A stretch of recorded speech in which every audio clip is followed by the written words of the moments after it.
Hello बच्चों, कैसे हैं आप? आशा है कि स्वस्थ होंगे, मस्त होंगे। बच्चों, स्वागत है आपका पीएसपी के इस प्लेटफॉर्म पर। जैसा कि आपको पता है, हम अपनी फर्स्ट बुक समकालीन विश्व राजनीति का चैप्टर नंबर 3 समकालीन दक्षिण एशिया देख रहे थे। पिछले 2 पार्ट्स में हमने पाकिस्तान के बारे में चर्चा की, हमने बांग्लादेश के बारे में चर्चा की। आज हम अपने नेक्स्ट टॉपिक के बारे में चर्चा करेंगे, जो कि है बच्चों श्रीलंका। तो आइए वीडियो की शुरुआत करते हैं।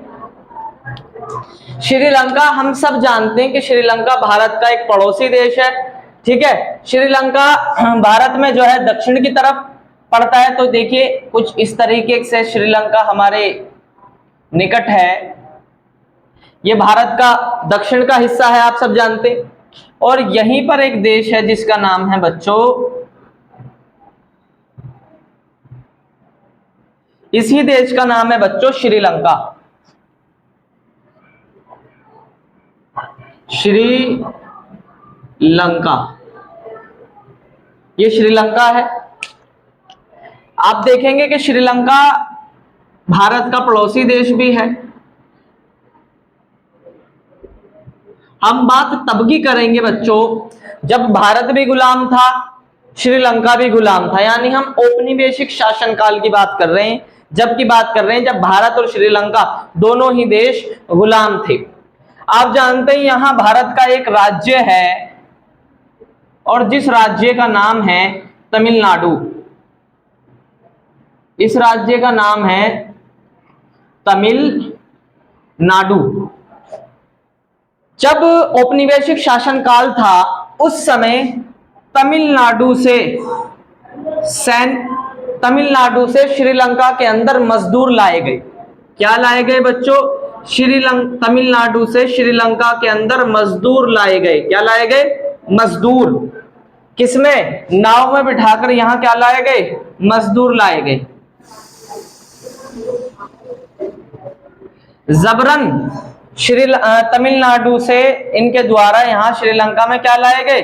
मजदूर लाए गए, जबरन लाए गए। कैसे लाए गए? जबरन, जबरदस्ती, उनकी बिना मर्जी के इन्हें लाया गया। जबरन ये यहां लाए गए। क्यों लाए गए? क्योंकि बच्चों श्रीलंका के अंदर रेल की पटरी बिछाने का काम चल रहा था और श्रीलंका के अंदर मजदूरों की आवश्यकता थी।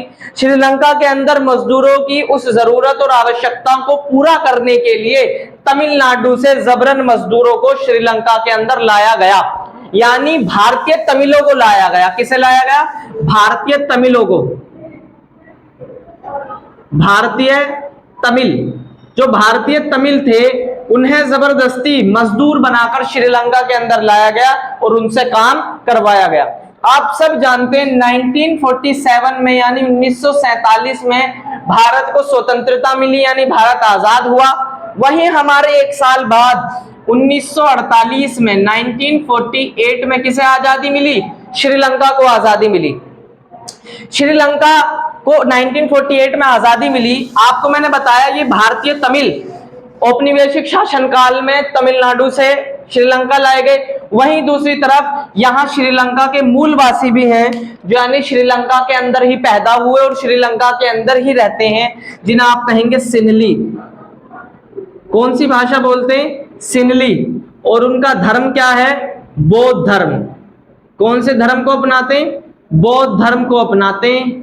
सिन्हली भाषा बोलते हैं, जिन्हें आप सिन्हली कहते हैं। ये जो भारतीय तमिल लाए गए, ये दोनों धर्म अपनाते हैं, हिंदू भी हैं और मुस्लिम भी हैं। हिंदू भी और मुस्लिम भी। तो ये सिन्हली वहां के मूलवासी हैं, जबकि भारतीय तमिलों को औपनिवेशिक शासनकाल में मजदूरी करने के लिए लाया गया था। जब 1948 में श्रीलंका आजाद हुआ, तो श्रीलंका के जो ये मूलवासी हैं, जिन्हें आप सिन्हली कहेंगे, श्रीलंका के जो ये मूलवासी हैं, जिन्हें आप सिन्हली कहेंगे, इन सिन्हलियों ने इन तमिलों से ये कहा कि आपका देश भारत है, आपका देश भारत है, आप औपनिवेशिक शासनकाल में मजदूरी करने के लिए यहाँ आए थे। अब श्रीलंका भी आजाद हो चुका है, भारत भी आजाद हो चुका है, इसीलिए आप अपने देश भारत वापस लौट जाइए। लेकिन इन तमिलों ने सिन्हलियों को यह जवाब दिया कि जिस प्रकार आपका श्रीलंका के विकास में योगदान है, ठीक उसी तरह हमारा भी श्रीलंका के विकास में योगदान है। इसीलिए हम भी श्रीलंका के अंदर उतने ही हकदार हैं जितने कि आप। ये बात सिंहली भाषियों से तमिल भाषियों ने कही, और इसी कारण श्रीलंका के अंदर इन तमिल भाषी लोगों और सिंहली भाषी लोगों के बीच क्या शुरू हुआ बच्चों? विवाद शुरू हुआ।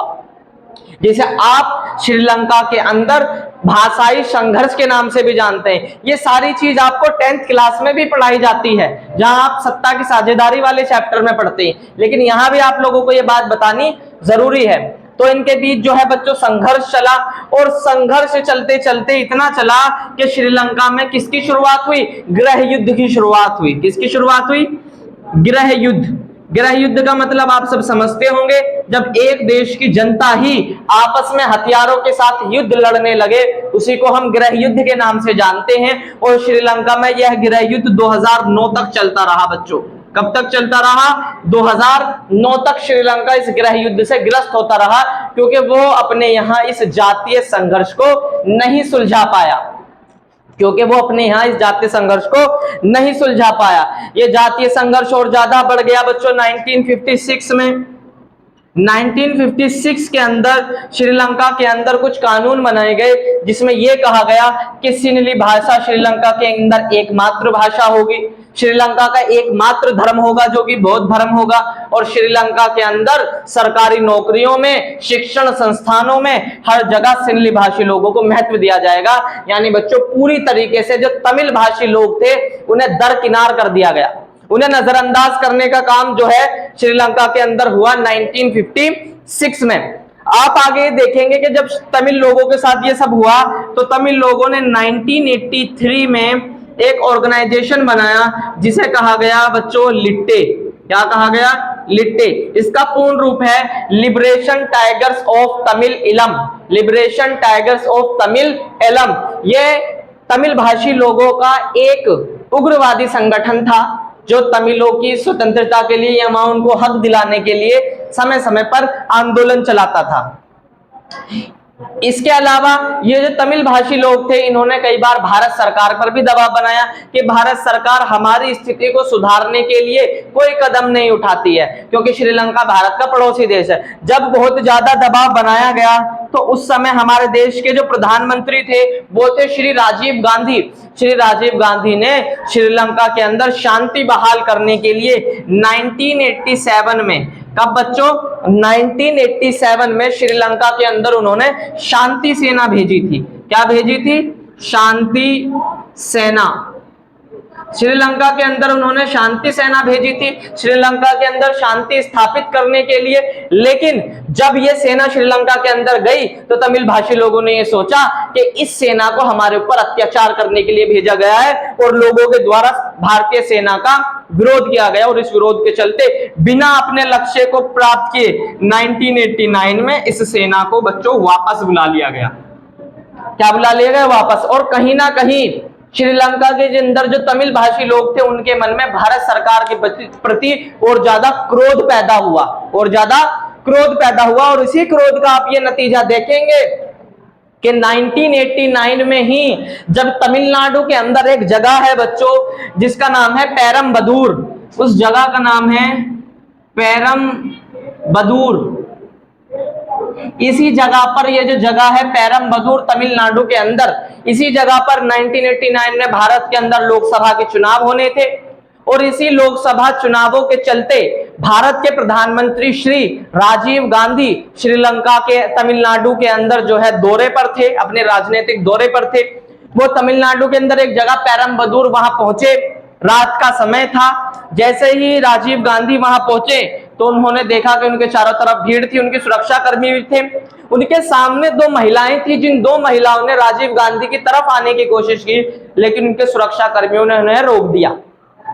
लेकिन राजीव गांधी ने कहा कि उन महिलाओं को आने दिया जाए, और जैसे ही वो दो महिलाएं माला लेकर हाथ में राजीव गांधी के पास पहुंची, और जैसे ही उन महिलाओं ने वो माला राजीव गांधी के गले में डाली, वैसे ही वहां पर बच्चों एक बम विस्फोट हुआ, और उस बम विस्फोट में भारत के प्रधानमंत्री श्री राजीव गांधी की हत्या कर दी गई, राजीव गांधी की मृत्यु हो गई। तो ये माना जाता है कि वे जो दो महिलाएं थी वो लिट्टे संगठन की ही महिलाएं थी।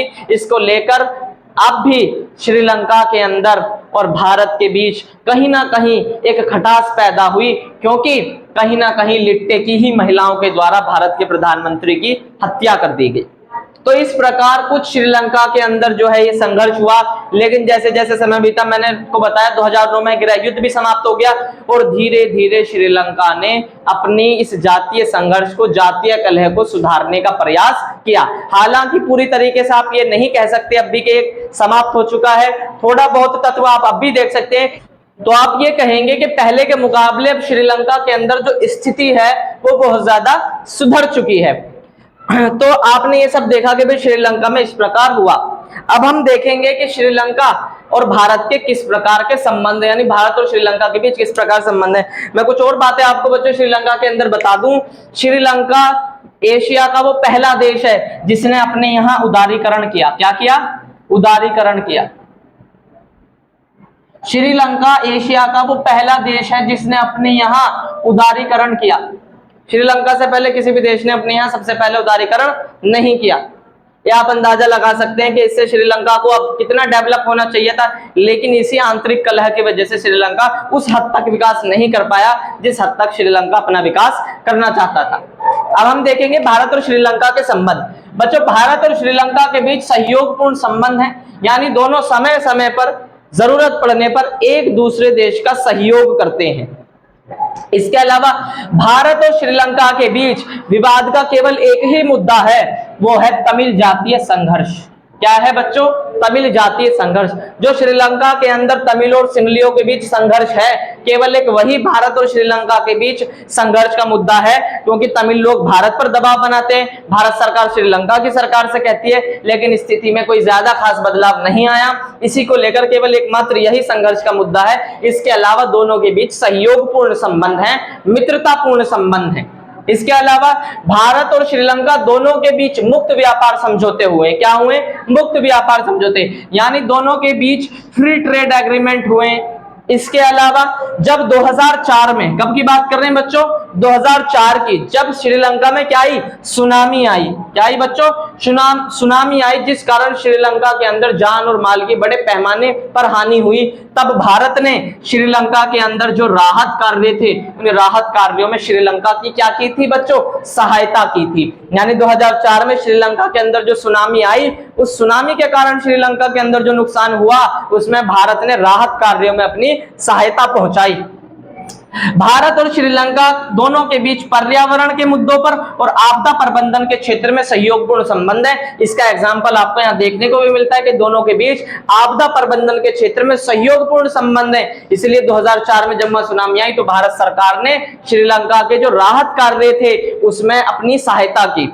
और पर्यावरण के मुद्दों पर भी दोनों जो है, दोनों के बीच सहयोगपूर्ण संबंध है। और समय समय पर दोनों देशों के जो राष्ट्रीय अध्यक्ष हैं वो एक दूसरे देश की यात्रा करते रहते हैं। तो यहीं पर बच्चों हमारा श्रीलंका वाला जो टॉपिक है वो फिनिश हो जाता है। अपनी नेक्स्ट वीडियो में हम नेक्स्ट टॉपिक देखेंगे। अगर वीडियो पसंद आई हो तो लाइक करें, शेयर करें और कमेंट करें।